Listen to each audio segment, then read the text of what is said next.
مساء الخير، معاكم دينا طارق سينيور سيلز معمار الاشراف.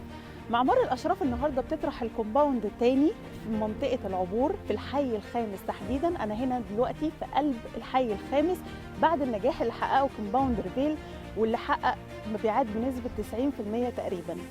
النهارده المكان بتاعي ممتاز جدا، الموقع اللوكيشن ممتاز في الحي الخامس على محور سميرة موسى، والميزه في الكومباوند بتاعي ان هو على 4 شوارع رئيسيه.